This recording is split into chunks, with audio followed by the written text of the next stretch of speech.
I've always valued my independence. When I moved to Maplewood Estates, it wasn't for the pristine lawns or the gated community vibe. It was for the promise of quiet evenings on my porch, overlooking the small garden I'd nurtured with my own hands. The homeowner association, or as I'd later realized, the dictatorship in disguise, was just a distant nuisance I thought I could ignore, until Karen Henderson became the new chairwoman. It all started innocuously enough. Karen, with her sharp bob haircut and ever-present clipboard, began making her rounds through the neighborhood. She introduced herself as the visionary who would turn our community into a paradise of order and harmony. Her words were syrupy, but her tone was ironclad. One afternoon, as I was setting up a bird feeder in my front yard, Karen strolled over. "Evan, isn't it?" she asked, her smile thin and her eyes sharp. "That's right," I replied, wiping my hands on my jeans. "Can I help you with something?" "Oh, just a friendly visit," she said. But as her gaze swept over my property, I could see the judgment brewing. "You've got quite the rustic aesthetic here. You know, the homeowner association guidelines suggest a more uniform look for front yards. It's about maintaining property values." "I'm pretty sure my bird feeder isn't crashing the housing market," I said, keeping my tone light but firm. Her smile tightened. "Of course, just something to think about." That was our first interaction. I didn't think much of it until 2 weeks later when I received my first violation notice. Apparently, my bird feeder was unauthorized exterior decor. I laughed it off, assuming it was a mistake. But then came the fines. And then the real trouble began. One Saturday morning, I woke up to the sound of heavy machinery. Groggy and annoyed, I threw on a sweatshirt and stepped outside. To my shock, a construction crew was setting up shop on my property. "Hey," I shouted, striding toward the nearest worker. "What the hell is going on here?" The man barely glanced at me. "We're putting in the new community gazebo. Orders from the homeowner association?" "What?" My voice rose. "This is my land. You can't just start building on it without my permission." That's when Karen appeared, clipboard in hand, looking as smug as ever. "Evan, good morning. Isn't this exciting? The gazebo will be a wonderful addition to the neighborhood." "On my property," I snapped. "You didn't even ask me." She gave a condescending shrug. "It's all in the bylaws. As part of the Common Grounds initiative, certain areas can be repurposed for community use. You'd know that if you attended our meetings. This isn't a common ground. It's my backyard." "Well," she said, tapping her pen against her clipboard, "there's some ambiguity in the property lines. I've already consulted with the city planner." My stomach churned. This wasn't a misunderstanding. It was a power play. That evening, I dove into my files, digging out the original deed to my property. The lines were clear. The area in question was undeniably mine. Armed with evidence, I marched over to Karen's house, ready to set the record straight. But Karen wasn't interested in records. "If you have an issue, take it up at the next homeowner association meeting," she said, closing the door in my face. By the time the meeting rolled around, the gazebo's foundation had already been laid. I presented my case, documents and all, to the gathered crowd of neighbors and homeowner association board members. But Karen dismissed me with a practiced ease. "Evan," she said, her voice dripping with mock sympathy, "I'm sure you believe this is your property. But the homeowner association's legal team has reviewed everything, and they assure us that the gazebo's placement is fully compliant." The room murmured with unease, but no one spoke up. Fear of crossing Karen was palpable. "This isn't over," I said, my voice firm. "You can't just steamroll over people's rights." Karen's smile was icy. "We'll see about that." A few days later, I noticed something strange. Karen was in my backyard, pacing around and taking photos. Furious, I stepped outside. "Karen, what are you doing on my property?" She jumped, clearly startled, but quickly recovered her composure. "Just documenting some concerns. Your fence is encroaching on homeowner association managed land." "That's absurd," I shot back. "Get off my property." Instead of leaving, she pulled out her phone and dialed 911. "Yes, I'd like to report a hostile homeowner," she said, her voice dripping with false panic. "He's threatening me." I couldn't believe it. Within minutes, a police car pulled up. Explaining the situation to the officer was humiliating, especially with Karen playing the victim to perfection. "We'll file a report," the officer said, clearly uninterested in the details, "but try to keep things civil." Karen smirked at me as she left, her mission accomplished. That was the moment I realized this wasn't just about a gazebo or a bird feeder. This was war. Over the next week, the stakes escalated. My water was mysteriously shut off. The homeowner association issued a new set of fines for violations I'd never even heard of. And then one night, I noticed a glint of light in the corner of my living room. Hidden among the decorations was a small surveillance camera. Someone was watching me. It was time to fight back. I wasn't just defending my property anymore. I was defending my dignity. And I wasn't going to let Karen or the homeowner association win. The discovery of the surveillance camera changed everything. It wasn't paranoia anymore. Someone was actively watching me, and I had a strong suspicion about who was behind it. Karen Henderson had escalated this conflict far beyond what I'd imagined. This wasn't just a battle for property rights, it was personal. The first thing I did was remove the camera. It was a small, inconspicuous device, cleverly hidden among my living room decor. Whoever placed it there knew exactly what they were doing. I spent the next few hours combing through my house, looking for other signs of intrusion. By the end of the night, I'd found two more cameras, one in the kitchen and another in my garage. I documented everything, taking photos and storing the cameras in sealed plastic bags. If Karen thought she could intimidate me, she was sorely mistaken. This wasn't just an invasion of privacy, it was illegal.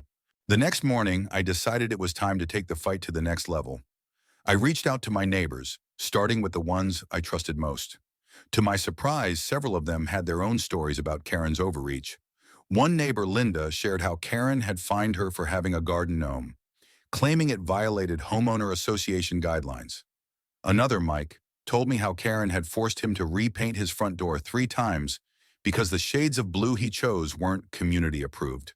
She's a tyrant, Linda said, her voice trembling with frustration. But what can we do? She's got the homeowner association board in her pocket. We can fight back, I said firmly.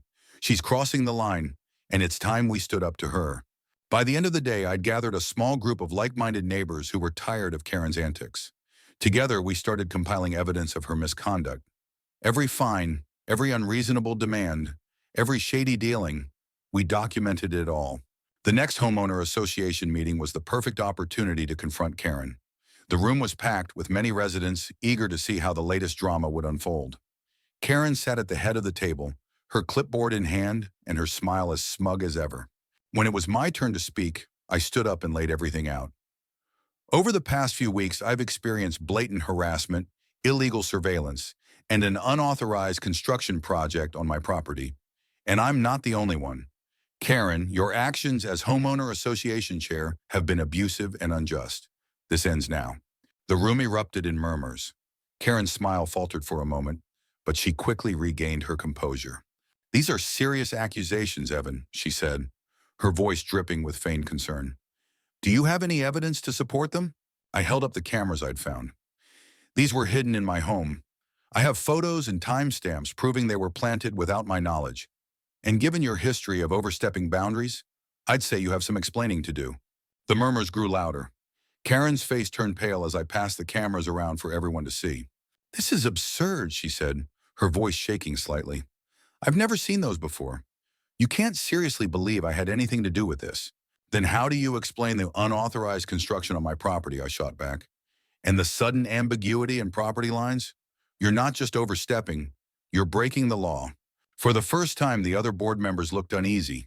Karen had always operated with an air of untouchability, but my evidence was hard to ignore.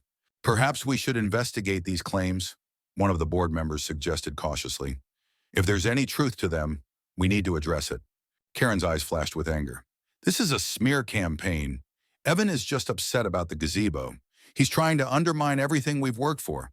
You mean everything you've manipulated for your own gain, I countered. If you have nothing to hide, you won't mind a full audit of homeowner association activities under your leadership. The room fell silent. Karen's facade was cracking, and everyone could see it. The fallout from the meeting was immediate. Karen's allies on the board began to distance themselves, and whispers of a formal investigation started circulating. But Karen wasn't going down without a fight.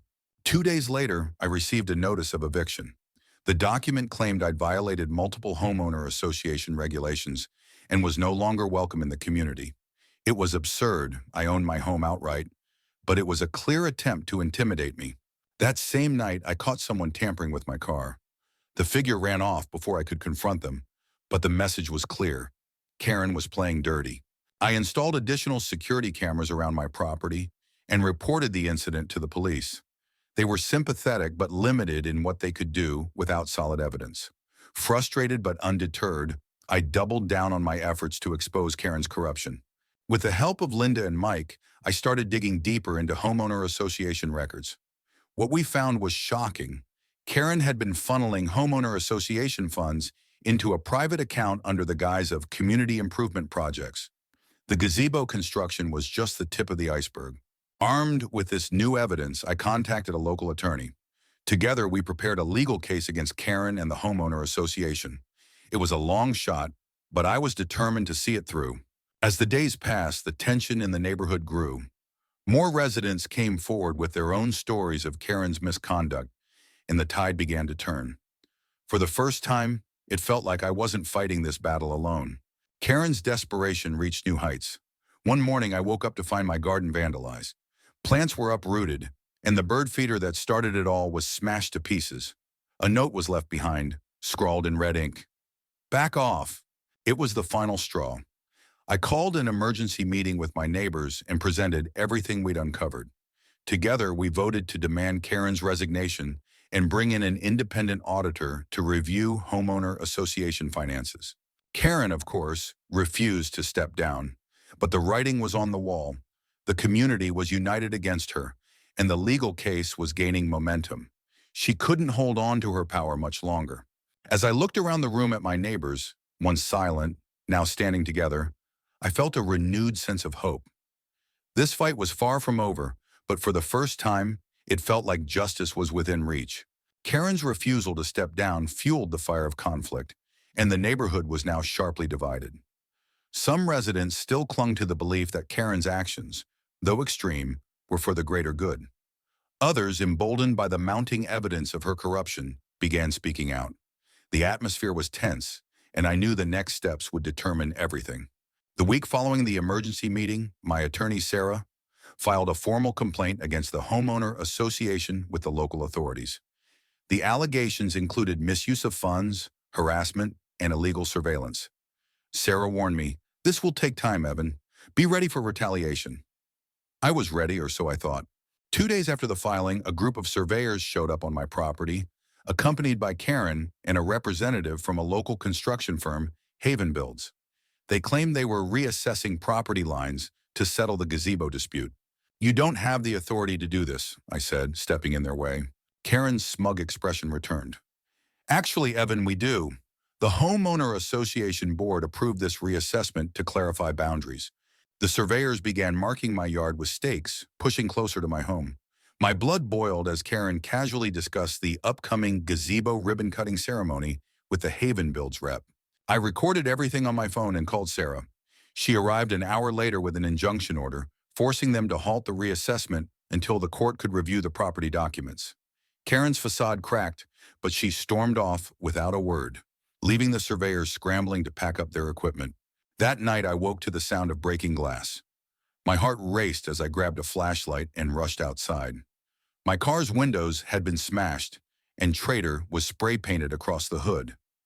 It was a brazen act meant to intimidate me, but it only strengthened my resolve. I installed additional security cameras and filed a police report. The officer taking my statement was sympathetic but honest. "Unless we catch someone in the act, there's not much we can do. Keep documenting everything." The next day, I shared the incident with my neighbors. Several of them, including Linda and Mike, rallied around me. We organized a community watch group, patrolling the neighborhood at night and keeping an eye out for suspicious activity. Karen's supporters mocked us, calling us Evans vigilantes, but we didn't care. The community was beginning to wake up to her true nature. While reviewing homeowner association financial records with Sarah, we stumbled upon a damning discovery. Karen had authorized payments to Haven Builds for consultation services long before the gazebo project was even proposed. The amounts were substantial and raised serious questions about her relationship with the construction company. I confronted Karen during the next homeowner association meeting, presenting the evidence to the board and the gathered residents. "This is proof that Karen has been funneling homeowner association funds into personal projects," I declared. "She's been working with Haven Builds for months, exploiting her position for profit." Karen tried to dismiss the evidence. claiming the payments were standard consultations, but the crowd wasn't buying it. More neighbors voiced their concerns, sharing their own grievances about unexplained fees and shady dealings. The tide was turning. Desperate to maintain control, Karen called a surprise vote to amend the homeowner association bylaws, granting the chairperson additional authority. It was a blatant power grab, and she framed it as a necessary measure to protect the community from disruptive elements.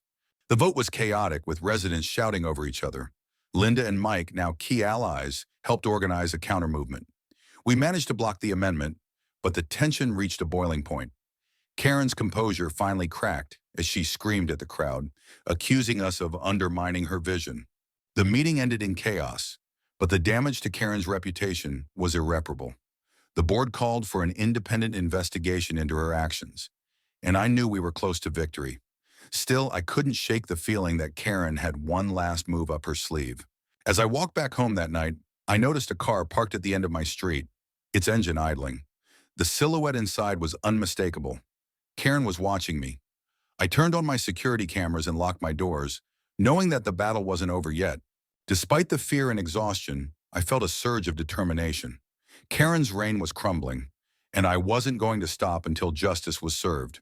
The car outside my house that night wasn't just a coincidence. It was Karen's declaration of war.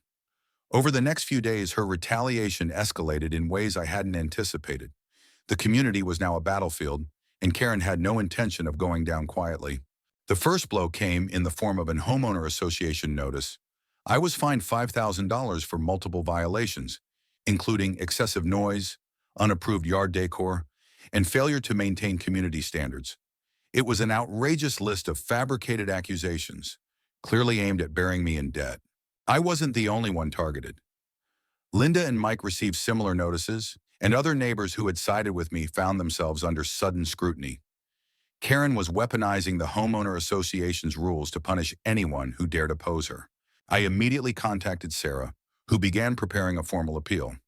"This is textbook retaliation," she said, "and it's only going to strengthen our case." One morning, I woke up to find my garden completely destroyed. Plants were uprooted, the soil was scattered, and my fence had been torn down. It was a deliberate act of sabotage, and Karen's fingerprints were all over it. My security cameras had captured a blurry figure in the act, but the footage wasn't clear enough to identify them. Frustrated, I shared the video with the police and filed another report. Karen, of course, denied any involvement, calling the incident deeply unfortunate and suggesting it was the work of outside vandals. Her mock concern only fueled my determination. Despite Karen's efforts, the neighborhood's support for me continued to grow. More residents came forward with stories of harassment, ridiculous fines, and unexplained homeowner association fees. We formed a coalition, holding secret meetings to strategize and share evidence. Sarah, with the help of an independent auditor, uncovered more financial discrepancies in the homeowner association's records. The payments to Haven Builds were just the beginning. Karen had authorized exorbitant administrative expenses that couldn't be accounted for. The trail of corruption was undeniable. The tension finally exploded at another homeowner association meeting. This time, the room was packed beyond capacity, with residents demanding answers. Karen tried to maintain control, but the pressure was too much.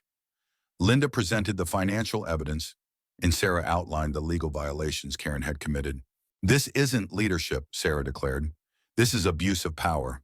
Karen Henderson has exploited this community for personal gain, and it ends today." The room erupted in applause, and for the first time, Karen looked genuinely shaken. She tried to deflect blame onto the board, but they weren't willing to go down with her. One by one, they distanced themselves, leaving Karen isolated. The next morning, I received a call from Sarah. The court had granted a temporary injunction against the homeowner association, freezing all financial activity and halting Karen's authority as chairperson.